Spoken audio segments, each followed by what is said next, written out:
Hai, selamat datang di channel Andre Morango. Video ini merupakan video berseri atau playlist bertema belajar pupuk dan pemupukan. Melalui playlist ini kita akan belajar mengenai unsur hara tanaman. Ayo, kita mulai belajar dan simak sebaik-baiknya agar dapat diterapkan dalam kehidupan sehari-hari. Dan bersama ini kita membangun pertanian Indonesia.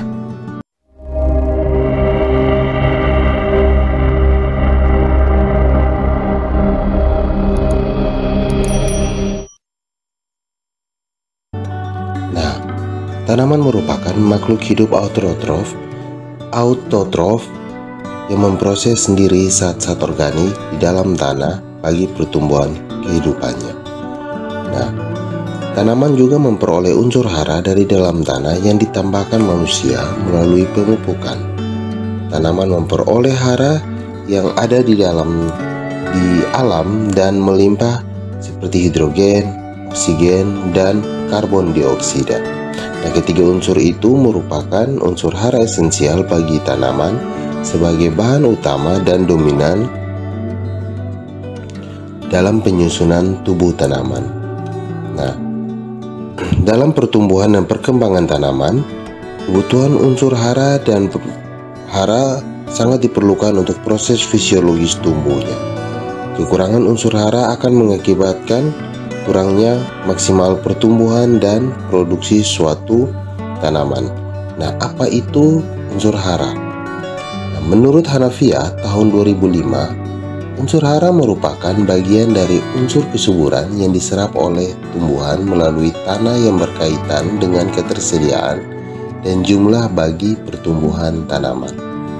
Nah, namun pada tahun 2018, Munawar mendefinisikan unsur hara sebagai bagian yang dibutuhkan tanaman untuk menunjang kesuburan yang dibedakan menjadi dua, yaitu unsur hara makro dan unsur hara mikro.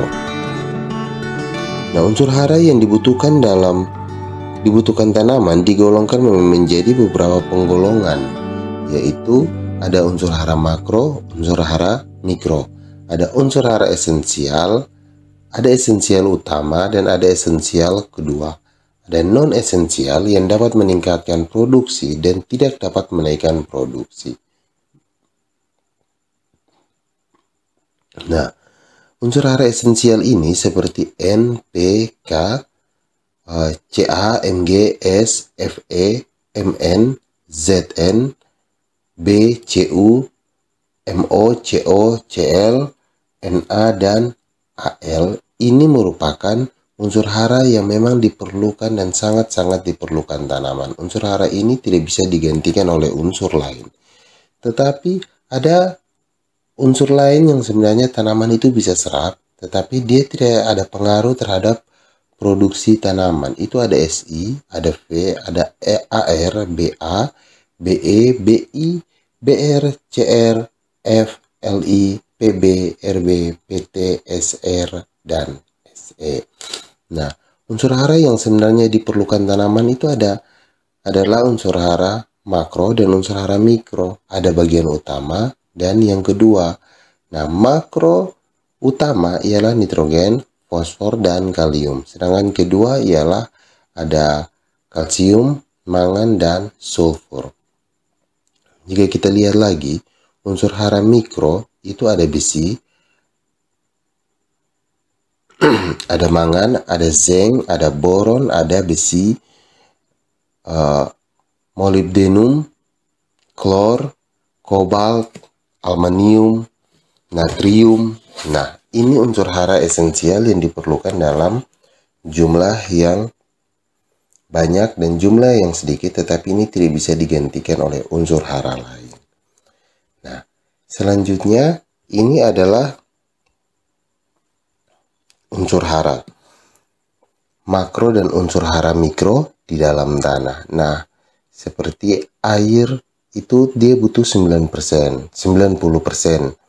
Nah, unsur hara karbon dioksida, oksigen, dan hidrogen itu diserap melalui udara. Sedangkan Fe3+, BO3, BO3+, CO2+, Mg2+, itu diserap dari dalam tanah. Nah, selain unsur hara C, H, dan O, tanaman juga sebagian besar peroleh nutrisi yang ia perlukan dari dalam tanah tempat ia tumbuh. Nah, masing-masing unsur hara tersebut tuh dia memiliki fungsi yang berbeda di dalam menunjang kelangsungan hidup tanaman. Untuk memperoleh tanaman yang tumbuh sehat dan menghasilkan produksi maksimum harus memenuhi kebutuhan unsur hara, yaitu unsur hara makro dan unsur hara mikro. Nah, di samping jumlah unsur hara yang ketersediaannya terbatas, proses penyediaan unsur hara juga secara alami juga membutuhkan waktu yang lama. Nah, laju penyerapan unsur hara dari dalam tanah lebih tinggi daripada laju penyediaan unsur hara secara alami pada lahan-lahan pertanian di budidaya. Nah, untuk memperoleh produksi yang tinggi dan waktu yang lebih cepat, maka alam tidak mampu memenuhi kebutuhan tanaman secara alami. Oleh karena itu, lahan-lahan itu membutuhkan pemasukan unsur-unsur hara berupa pupuk. Nah, melalui industri-industri pupuk, kebutuhan unsur hara tanaman dapat dipenuhi, tetapi dia berdampak juga pada kesehatan tanah. Nah, dengan demikian, semakin tinggi pertumbuhan jumlah penduduk yang diikuti dengan tuntutan kebutuhan pangan yang semakin tinggi, maka produksi pertanian juga harus ditingkatkan. Nah, lahan-lahan pertanian semakin intensif dimanfaatkan sebagai lahan untuk budidaya tanaman, sehingga kebutuhan pupuk itu juga semakin penting. Nah, coba kita lihat pengaruh faktor lingkungan terhadap pertumbuhan tanaman. Faktor lingkungan itu ada cahaya. Cahaya diperlukan untuk proses fotosintesis, ada tunjangan mekanik, ada suhu, udara, air, dan unsur hara. Nah, unsur hara merupakan salah satu faktor lingkungan yang diperlukan tanaman untuk pertumbuhan hidupnya. Nah, tanah selalu menyediakan sebagian atau seluruh dari faktor-faktor ini, kecuali cahaya. Pertumbuhan tanaman yang baik itu tergantung dari gabungan faktor lingkungan secara seimbang dan menguntungkan. Namun kalau salah satu faktor tidak seimbang dengan faktor lain, faktor itu dapat menekan bahkan menghentikan pertumbuhan tanaman. Nah, faktor yang paling sedikit merupakan penentu produksi tanaman. Nah, tingkat produksi tanaman tidak akan lebih tinggi dari apa yang dapat dicapai oleh tanaman yang tumbuh dalam keadaan dengan faktor-faktor yang paling minimum. Nah, hal ini disebut seperti faktor pembatas. Nah, ini yang digambarkan di dalam ilustrasi hukum minimum Liebig pada tanaman. Nah, hukum Liebig terlihat bahwa unsur hara yang sedikit dapat menyebabkan tidak terserapnya unsur hara yang lain dalam jumlah yang berlebihan. Nah, produksi tanaman akan ditentukan oleh unsur hara yang paling sedikit. Jika unsur hara atau faktor lain yang paling sedikit itu kita naikkan, maka pembatas produksi adalah unsur hara atau faktor lain yang paling sedikit. Nah, coba kita lihat bejana yang kita isi air, maka permukaan air dan bejana itu ditentukan oleh dinding yang paling rendah. Jika dinding yang paling rendah dinaikkan, maka permukaan air di bejana yang ditentukan ini yang paling rendah lainnya. Nah, peranan unsur hara bagi tanaman.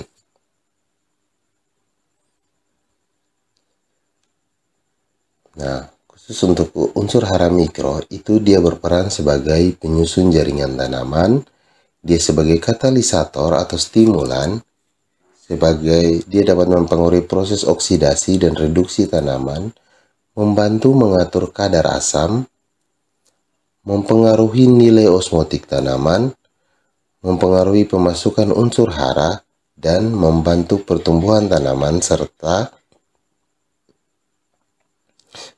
unsur hara makro itu tidak disebutkan karena unsur hara makro selalu berperan dalam pembentukan jaringan pada tubuh tanaman karena unsur hara makro memiliki kandungan hidrogen, nitrogen, dan zat arang. Nah, ini unsur hara makro.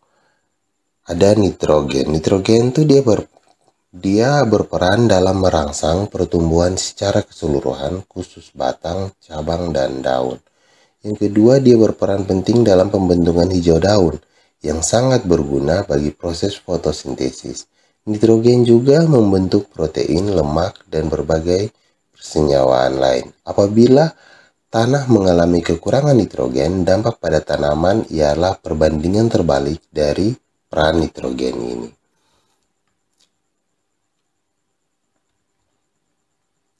Yang berikut ialah fosfor.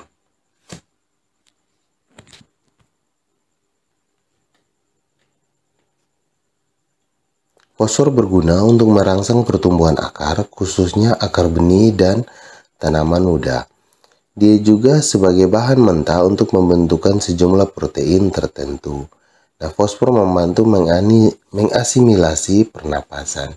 Nah, ini juga sama apabila terjadi kekurangan atau terjadi kekurangan fosfor, maka hal yang berbanding terbalik dengan peranan ini akan terjadi pada tanaman. Serta mempercepat pembungaan, pemasakan biji dan buah. Sehingga biasanya untuk tanaman-tanaman yang buah itu selalu pada saat tanaman tersebut mulai masuk fase generatif, itu fosfor sudah harus diberikan untuk mempercepat pembungaan, pemasakan biji dan buah. Dan juga kalium. Kalium dia membantu pembentukan protein dan karbohidrat, memperkuat tubuh tanaman agar daun, bunga, dan buah tidak mudah gugur, merupakan sumber kekuatan bagi tanaman untuk menghadapi penyakit dan kekeringan.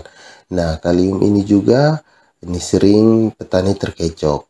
Nah, kebanyakan petani mereka cuma kasih pupuk-pupuk yang mengandung nitrogen dan fosfor dan kurang memberi kalium, sedangkan kalium itu dibutuhkan dalam jumlah yang besar juga. Nah, sehingga tanah-tanah itu biasanya mengalami kekurangan kalium. Nah, karena tanah itu mengalami kekurangan kalium, berarti berdampak pada kekurangan kalium pada tanaman, sehingga bunganya akan mengalami gugur, terus tubuh tanaman itu tidak akan kuat. Nah, pada saat tanaman mengalami itu, biasanya didiagnosis kalau tanaman itu terkena hama atau terkena penyakit. Nah, itu yang biasanya dihadapi oleh petani. Dihadapi oleh petani. Sehingga petani itu terkecoh. Mereka tidak melihat dari segi unsur haranya. Yang berikut ialah kalsium. Kalsium itu merangsang pertumbuhan bulu-bulu akar, mengeraskan batang tanaman, merangsang pembentukan biji, dan meningkatkan kemampuan tanaman untuk beradaptasi pada senyawa atau suasana yang tidak menguntungkan tanah. Jadi kalsium ini juga punya peran yang besar. Dia dapat merangsang pembentukan bulu-bulu akar. Nah, merangsang pembentukan bulu-bulu akar ini akan menyebabkan adanya hifa yang bisa dapat membantu pada proses penyerapan unsur hara oleh akar.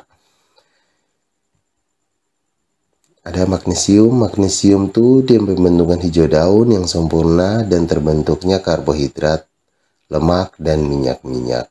Yang kedua, berperan penting dalam transportasi fosfat dalam tanaman sehingga kandungan fosfat dapat dinaikkan dengan penambahan unsur magnesium. Ada belerang. Belerang berperan dalam pembentukan bintil-bintil akar.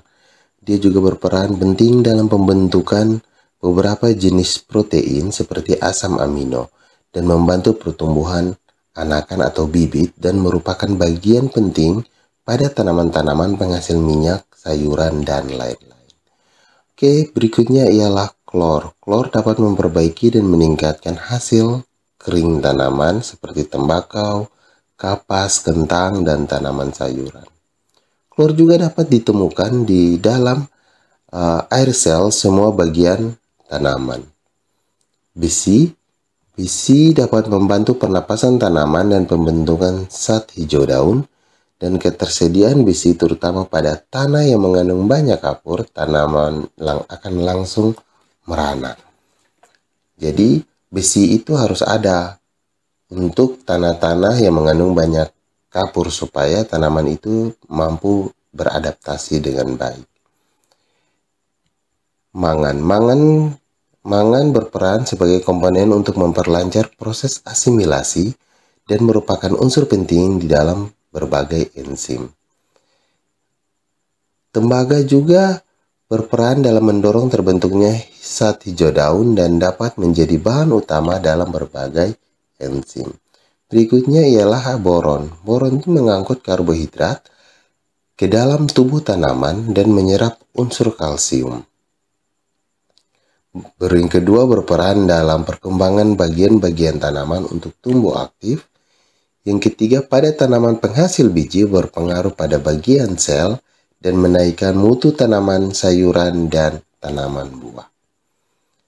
Berikutnya ialah molibdenum. Molibdenum sangat berguna bagi tanaman jeruk dan sayuran, membantu mengikat nitrogen dari udara bebas untuk tanaman pupuk hijau.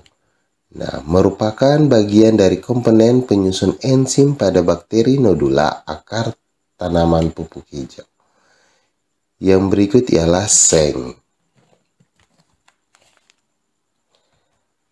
Seng berperan bagi tanaman dalam mendorong pertumbuhan tanaman karena diduga seng dapat berfungsi dalam membentuk hormon.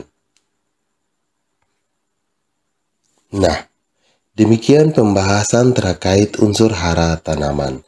Demikian pembahasan dalam video ini dapat membantu dalam memahami tentang unsur hara. Ikuti pembelajaran terkait lainnya di dalam channel ini. Jika ada pertanyaan tentang materi yang dibahas dalam video ini, kalian dapat menuliskan pertanyaan dalam kolom komentar. Setiap pertanyaan yang diberikan, kami usahakan untuk merespon dengan baik. Oke? Semoga video ini bermanfaat bagi kita semua. Jangan lupa komen, like, share, dan subscribe karena akan menjadi motivasi bagi kami untuk berbagi ilmu pengetahuan. Bye.